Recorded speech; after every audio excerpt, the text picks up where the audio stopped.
사무엘은 기도의 사람이었습니다. 기도 가운데서 무엇을 얻었는가? 하나님의 음성을 들었다는 사실입니다.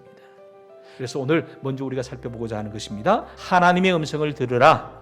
먼저 1절에 이런 힌트가 있습니다. 아이 사무엘이 엘리 앞에서 여호와를 섬길 그때는 여호와의 말씀이 희귀하여, 한마디로 말하면 하나님께서 사라져버렸다. 아니 정말 하나님은 사라져버리셨고 하나님의 음성은 떠나버린 것일까? 본문을 유심히 보면 그렇지가 않습니다. 하나님의 등불은 아직 꺼지지 아니하였음에 그랬어요. 무슨 얘기냐? 하나님은 여전히 그 자리에 계신다. 하나님은 여전히 타오르고 계신다. 다만 눈이 감겨져서 보지 못할 뿐이다. 귀가 닫혀서 듣지 못할 뿐이다. 그러면 왜 그렇게 보지 못하고 듣지 못했을까? 엘리의 눈이 점점 어두워 갔다.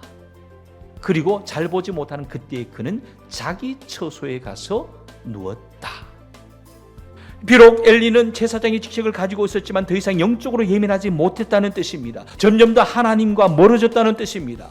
아직도 등잔은 여전히 타오르고 있는데 자신의 처소에서, 자신의 세계에서 그냥 누워 있었을 뿐입니다. 그런데 그런 영적 한가운데서도 하나님의 음성을 들은 사람이 있습니다.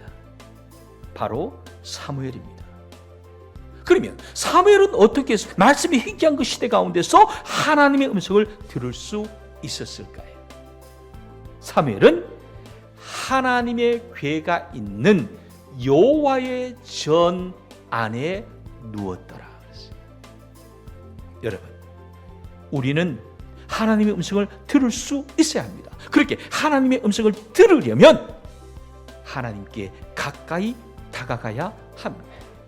또 하나의 도전은 그렇게 우리가 하나님의 음성을 들을 뿐만 아니라 하나님의 음성을 듣게도 해야 된다.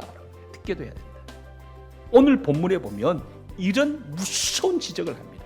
내가 그의 집을 영원토록 심판하겠노라고 미리 말했는데 더 중요한 것이 있다. 이는 그가, 즉 엘리가 자기의 아들들 홈냐 비느하스가 스스로 죄를 지음으로 저주를 자청했지만 저들을 금하지 아니했다. 오늘 말씀이 지적합니다.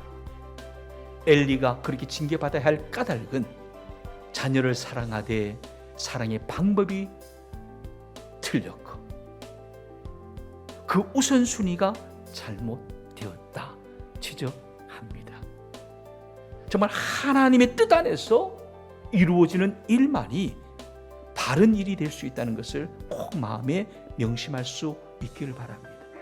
이 시간 저희들이 주시는 하나님의 도전을 마음속에 새기면서 하나님의 음성을 지속적으로 들을 수 있는 주의 사람으로 살기를 원합니다.